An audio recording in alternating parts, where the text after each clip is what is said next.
Pogovarjamo se dobra 2 meseca po volitvah in 3 dni po prisegi novega predsednika slovenske vlade, ki je v parlamentu dobil 51 glasov, torej tudi en glas nekoga iz vaše stranke, katerekoli. Gospa Vrečko, kaj pomeni ta glas? Z naše stranke ta glas gotovo ni prišel. Če kdo, smo mi največji nasprotniki politike, tako stranke SDS kot tega, kar predstavlja Janez Janša. To je privatizacija javnih storitev, šolstva, zdravstva, plenjenja državnega premoženja, razdvajanja in konec koncev tudi uničevanja neodvisnih medijev in pa civilne družbe. Vse to beremo lahko na Twitterju, dnevno, vidimo tudi v koalicijski pogodbi, vemo, da bo tako, bilo prvič, drugič in tretjič Janševi vladi, bo tudi četrtič. Kvečemu bo še hujša različica njegova, tokrat to tudi vidimo pri Trumpu, kjer se zgleduje. No, 51. glas je vendarle bil. Ste se znotraj vajnih strank pogovarjali o tem, kdo je ta skrivnostni glas dal, gospa Katič? Jaz lahko zagotovim, da so strani Socialnih demokratov ni prišel. Socialni demokrati smo pred volitvami povedali, da v koalicijo z Janezom Janšom ne bomo šli, tudi pred samo izvolitvijo, tudi na nek način smo si pokazali naše glasovalne lističe, tako da za svoje kolege in kolegice lahko zagotovo trdim, da tega glasu Janezu Janši ni dala. Je dala glas Gibanje Svoboda? Ni. To smo v stališču jasno in glasno povedali svojim poslankam in poslancem. Zaupam, mi glasovnic ne označujemo, jih ne fotografiramo in si jih med seboj ne kažemo. Pomen 51. glasu je zanemarljiv, ključne so pa vsebine in pa prihodnost, ki jo bomo vsi skupaj zagovarjali. Volitve so bile zaradi tujega vmešavanja nelegitimne, to je pred dnevi tukaj v studiu Odmevov dejal premier Golob tik pred glasovanjem o novi vladi. Zakaj ste se, gospod Sajovic, potem sploh pogovarjali o novi vladi? Nelegitimne so bile že torej ves čas. Poglejte, v zgodbi teh volitev smo dosegli nek dno pred volitvam z vmešavanjem tujih obveščevalnih služb v suvereno, samostojno Slovenijo in to v jubilejnem 35 letu delovanja. Žalostno tudi sprenevedanje. Nekdo je to najprej zanikal, potem priznal in zdaj še cinizem s preiskovalnimi komisijami, ki bi tisti, ki so to povzročili, radi preiskovali sami sebe. No, ampak vendarle, vprašala sem, zakaj ste se potem pogajali, če so bile volitve nelegitimne? Mi se nismo nič pogajali, imamo jasna stališča, država potrebuje vlado, država potrebuje predsednika vlade, parlament mora delovati, da iščemo v zaostrenih razmerah rešitev za jutri, računamo pa, da stvari za nazaj neodvisni organi, ki jih imamo, preiščejo. Nelegitimnost volitev? Zaskrbljujoče, pa tudi nesprejemljivo je to, kar smo spremljali pred volitvami, da vmešavanje tuje obveščevalne ali zasebne ali državne službe. Kako je to vplivalo na volitve, zagotovo, ampak volitve so bile izvedene in Socialni demokrati nismo tisti, ko bomo zdaj govorili, kdo je zmagal, kdo je ne. Mi smo pred volitvami se pogovarjali in povedali, da je potrebno sodelovati, da se je potrebno dogovarjati, da je potrebno iskati nov družbeni konsens za to, v katero smer razvoja naj Slovenija nadaljuje svojo pot. Tako da mi je žal, da je bilo premalo vsebine pred volitvami, se pravi v času same kampanje, in da smo se ukvarjali bolj z tem, kdo vse se je vmešaval v same volitve. Se strinjate, da je bilo premalo vsebine in smo se preveč ukvarjali, kdo se je vmešaval v volitve? Mislim, da je prav, da se končno in dokončno poveda takšna kampanja, kot je bila letos volilna, je ne sme nikoli več biti. Ta kampanja je bila absolutno pod nivojem nekega kulturnega, političnega komuniciranja, tudi demokratičnega pogovora, nespoštovanja. Videli smo od obešenih mrtvih živali naprej, da ne omenjam tega, kar se je zgodilo na Petrolu tik pred volitvami in pa vmešavanje izraelskih tajnih služb na povabilo, tudi so bili v bližini in verjetno na Trstenjakovi. In to gotovo daje slab priokus. In prav je, da se to razišče, je pa, kot rečeno, seveda Državni zbor konstituiran in država v prostem teku ne sme biti. Če se pogovarjamo o koalicijski pogodbi, prav zdaj poteka torej sestavljanje nove 16. vlade, koalicijska pogodba torej je že znana. Kaj so v tej pogodbi sprejemljive rešitve za vas, gospa Vrečko? Brezplačni vrtci, denimo, vi ste vložili Brezplačni vrtci so nekaj, o čemer mi govorimo že od leta 2014, odkar smo v politiki. Imeli smo to v vseh programih in se trudili tudi v tej vladi, da bi do tega prišlo. To je absolutno Zakaj ni prišlo? Nujno. Zato, ker v vladi in v Levici smo imeli zgolj 5 poslancev. Ampak absolutno je to rešitev, ki je zelo potrebna. Ampak ne na račun druge, kjer bi se krčila socialna država, kar pa lahko vidimo, če pogledamo koalicijsko pogodbo, ki so jo desne stranke predlagale celostno. Oni govorijo o zmanjšanju socialne države. Oni bi ukrepe, ki smo jih sprejeli, ukinjali. Tule lahko govorimo upravičeno, gremo o nasilju nad ženskami, božičnice, o podaljševanju porodniške, mešajo stvari, da ne govorimo o področjih gospodarstva, kjer seveda se želi zmanjšati socialno državo, pravice delavcem in seveda mešetarjenje po državnem gospodarstvu. Torej SDH, ki ga želijo spremeniti v demografski sklad. O tem še nekoliko kasneje, gospa Katič, tudi vi vlagate zdaj spremembo zakona o zdravstvenem varstvu in zdravstvenem zavarovanju. Videli smo te dolge vrste, pa se vseeno vprašam, 4 leta ste bili sedaj v vladi in zdaj vlagate ta zakon. Zakaj se to ni rešilo prej?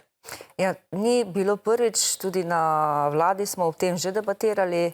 Resor ni vodila naša stranka, sedaj so pač nove razmere in naša stranka meni, da je popolnoma nesprejemljivo, da ljudje čakajo v dolgih vrstah, za tega smo vložili ta zakon. Verjamem, da ga bomo še nadgradili, ko bodo pripombe tudi strani drugih strank, strani zakonodajne pravne službe, pa tudi stroke, tako da upamo, da tega, kar smo videli po televiziji oziroma na terenu, ne bomo več gledali. No, resor je vodila vaša stranka. Na nek način sem želela vprašati vse 3, vsake po svoje že odgovoril na to, katere so bile tiste zamujene priložnosti, ki so povzročile, da ste izgubili možnost, da bi sestavili vlado, gospod Sajovic. Zamujene priložnosti ne štejejo prav nič, štejejo goli rezultati in dejanja in v času naše vlade jih je bilo veliko. Prihodnost nas bo ocenjevala bistveno bolje kot ta trenutek. Stvari na področju gospodarstva, vlaganja v raziskave in razvoj, tuje investicije, pokojninska reforma, zdravstvena reforma, sistem plač v javnem sektorju. To so stvari, ki so za državo pomembnejše in daljše od enega mandata in to smo uredili.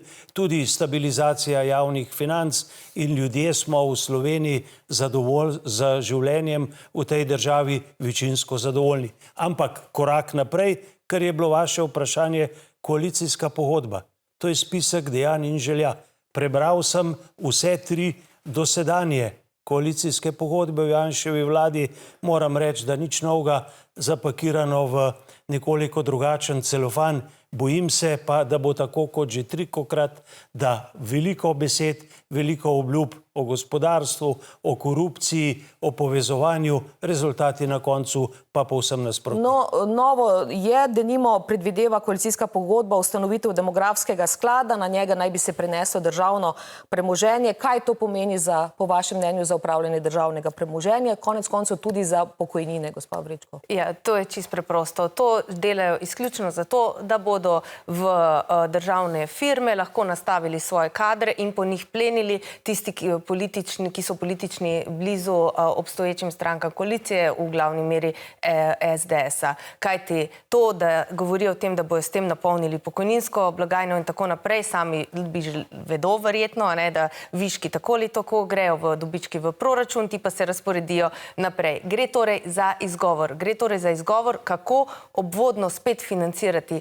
njihove medije, stranko, videli smo inštitute in tako naprej v prejšnjih edicijah Janševe vlade. Skrbi pa me seveda, da to bo seveda na račun javnega, kajti če jo beremo celostno, tu imamo še zdravstvo, privatizacijo javno zdravstva, ki je očitna. In to z roko v roki se nam ne obeta nič dobrega, gre za to, da se bo država hromila in nastradali bojo ljudje. Ne tisti 1%, ne bogati, za kjer ga delajo vse te zakone zdaj, ampak ljudje, Demografski sklad, gospa Katič in gospa Vrečko je omenila tudi zdravstvo, tudi tam se obeta kar nekaj sprememb. Zanima me tudi, kako boste kot opozicija odgovarjali na te predloge. Prosim, Zagotovo bomo kot socialni demokrati podprli tiste predloge, ki se nam zdijo dobri, ki so nekako tudi nadaljevanje vseh teh nalog, ki jih je sedanja vlada že začela in bi jih tudi nadaljevala, če bi dobila še en mandat. Nekateri so za nas popolnoma nesprejemljivi. Bomo pa videli, ko bomo dobili kak zakon tudi na mizo, kaj bo pravzaprav tudi pomenilo. Demografski sklad, denimo. Problem te koalicijske pogodbe je pravzaprav v tem, da veliko obljublja in daje, ne pove pa, kje bomo dobili finančna sredstva za vse to in na kakšen način bo v bistvu potem tudi šla prerazporeditev. Zagotovo smo bili priča v preteklosti, da potem gre vedno na škodo javnega, ko se pretaka v zasebno, in na škodo srednjega razreda. In tega si Socialni demokrati ne želimo. Gospod Sajovic. Prerazporejanje denarja, zgodbo demografskega sklada iz levega v desen žep ne ustvari nove dodane vrednosti. To je pa naša naloga in pa cilj za naprej. Tudi te obljube v preteklosti so že bile. Ključno je vprašanje, kako upravljamo z državnim premoženjem. Nekaj dni nazaj smo slišali za rezultate SDH-ja. Rezultati so vzpodbudni, malokrat v zgodovini tako dobri in naša naloga je gledati naprej, ne se zgovarjati na obljube. Štela bojo dejanja in teh si želimo, taka, ki bodo gospodarstvu dala dihati, krepila razvoj, dala mladim stanovanja, krepila srednji sloj in pa seveda varnost starejših povsod na področju pokojnin, kot tudi zdravstva. Zanima seveda vaše delovanje v opoziciji. Z intervencijskim zakonom boste šli na Ustavno sodišče, če bo Državni zbor odločil, da ni primeren za referendum? Poglejte, to bi bila res odločitev, ki moram priznati, da je sama bi težko pričakvala. No? Gre za zakon, ki posega v 11 različnih zakonov. To pomeni, da narediš en konglomerat, omnibus zakonov, en se dotika financ in sedaj ljudje, državljani in državljanke ne bomo nikoli več smeli odločati o tem na referendumu. To je obvod do tega, da se referendum de facto lahko ne izvaja več. Torej prekinitev demokratičnega odločanja. In na referendum je treba iti, kajti ta zakon daje samo 1%, to je zakon za bogate. Boste šli na Ustavno sodišče? Absolutno do konca. Gospa Katič. Zagotovo, vekolikor referendum kontakt ne bo dopuščen, bo Ustavno sodišče o tem odločilo in jaz mislim, da bo dopustilo dopustnost referenduma, kajti že tudi takrat med covidnim časom je dopustilo, ker gre za zakon, ki pravzaprav ni interventen, ki je nametan noter rešitve, ki so popolnoma nepovezane in težko bo predlagatelj oziroma ti, ki so zakon sprejeli, tudi upravičili, zakaj je ta zakon tako nujno potreben, da ima intervencijsko naravo. Gospod Sajovic, posebno kratko. Referendum je nekaj, ker da moč ljudem, da v resnici odločajo, ne pa da je moč ljudem zaradi zlorab postalo floskula. Jaz mislim, da o stvarih, ki tako pomembno vplivajo na naše življenje, da imajo ljudje ne pravico, dolžnost odločiti, se pa bojim uvodnih dveh potez.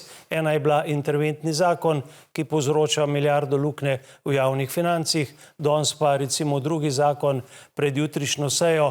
Gledamo 80 let nazaj, Slovenija se more zazreti v prihodnost, ne v preteklost. Še tole, predlog zakona o pokopu žrtev povojnih pobojev bo jutri v Državnem zboru. Kako boste glasovali v vaši stranki? O tem konkretnem zakonu bomo proti, čeprav moram pa povedati, da v Levici smo mi vedno podpirali dostojen pokop. Kar pa se dogaja zdaj, je pa politizacija. Imeli smo možnost v prejšnjem mandatu, bili smo pri predsednici in prav te stranke so bile proti, zaradi tega, ker nažalost zlorabljajo to tragedijo. Absolutno. V SD-ju? Mi ne bomo podprli tega zakona. Mnenje smo, da bi morali biti posmrtni ostanki pokopani v Teharjih, tako nekako je bilo dogovorjeno.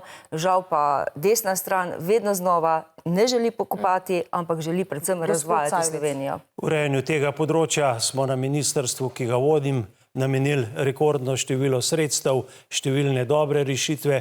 To, kar se zdaj dogaja, pa je zopet delitev ljudi, kulturni boj in pa reševanje nečesa na silo brez dialoga. Hvala za zdaj. Nekoliko kasneje bomo nadaljevali. Na družbenem omrežju X se je včeraj vznel besedni dvoboj med odhajajočim predsednikom vlade Robertom Golobom in novim predsednikom vlade Janezom Janšo. Janš je namreč za izvolitev čestitev tudi izraelski premijer Netanjahu, ki je na družbenem omrežju X razkril, da se je v telefonskem pogovoru z Janezom Janšo zavzel za izboljšanje odnosov med državama. Na to se je ostro odzval Golob. Zapisal je, da bo slovenska vlada pod vodstvom Janše podpirala skrajnega politika in vojnega zločinca, odgovornega za dogajanje v Gazi. Janša pa mu je odgovoril, da naj se umiri in preneha zlorabljati vladni profil, saj da gre zgolj za čestitko. Glede zločinov pa je Janša Goloba vprašal, zakaj so po objavi posnetkov z navedbami o domnevnih koruptivnih dejanjih odstopili od tožbe proti Izraelu. Poglejmo, kako je danes zapisano na omrežju X komentiral odhajajoči predsednik vlade. Je pa ta odziv obeh pokazal, da je koliko je resnice v aferi Black Cube. Pokazal je, da je v interesu izraelske države bilo zelo očitno, da prije do zamenjave oblasti, da prije do zamenjave tiste vlade, ki je bila kritična do njihovih zločinov in da si inštalirajo človeka, s katerim bodo lahko nemoteno in brez kakršnikoli zadržkov nadaljevali svojo politiko in svojimi agresijami na sosede. To je tisto, kar bi pa moralo biti največje sporočilo slovenski javnosti. Spoštovani gostje, kako v vaših strankah vidite čestitko izraelskega premijeja slovenskemu predsedniku vlade in kako mislite, da bo to spreminjalo tudi prihodnje delovanje slovenske vlade na zunanje političnem področju? Kaj pomeni, da se bo recimo vprašanje, če se bo Slovenija odločila za preklic priznanja Palestine, da nimo gospa Vrečko? Ja, nas to zelo skrbi. Kot veste, smo bili pobudniki že od začetka, da se Palestina prizna. Če bi bil Janez Janša politik, ki bi imel malce spodobnosti in človeškosti v sebi, seveda ne bi sprejel tovrstnih čestitk in se pogovarjal z nekom, ki vodi zločinski režim, ki ubija otroke, strada narod in seveda izvaja genocid. To je nedopustno in zgodovina bo pokazala, da je ta poteza globoko na napačni strani zgodovine. Gospa Katič? Ja, ne gre toliko za čestitko, kot za odziv na njo se strani novega predsednika vlade. Meni se zdi popolnoma nesprejemljivo in sram bi me bilo, vkolikor bi Slovenija spremenila svoj odnos sedaj do Izraela. V Gazi se dogaja genocid, to je mednarodna skupnost povedala in obsodila in upam, da se ne bomo družili z takšnimi zločinci. Gospod Sajovic? Slovenija je že zaradi svoje zgodovine bila in ostane solidarna država. Smo na strani napadenih Ukrajincev, sočustvujemo z izraelskim narodom zaradi napada Hamasa, ni nam pa jasno, kako je zaradi nesorazmernega, nepotrebnega, pretiranega odgovora Izraela prišlo do take množice žrtev med ženskami in otroci in stojimo na strani ranljivih. Izjavi posameznega politika v 3-4 besedah pa ne gre pripisovati posebnih pomenov.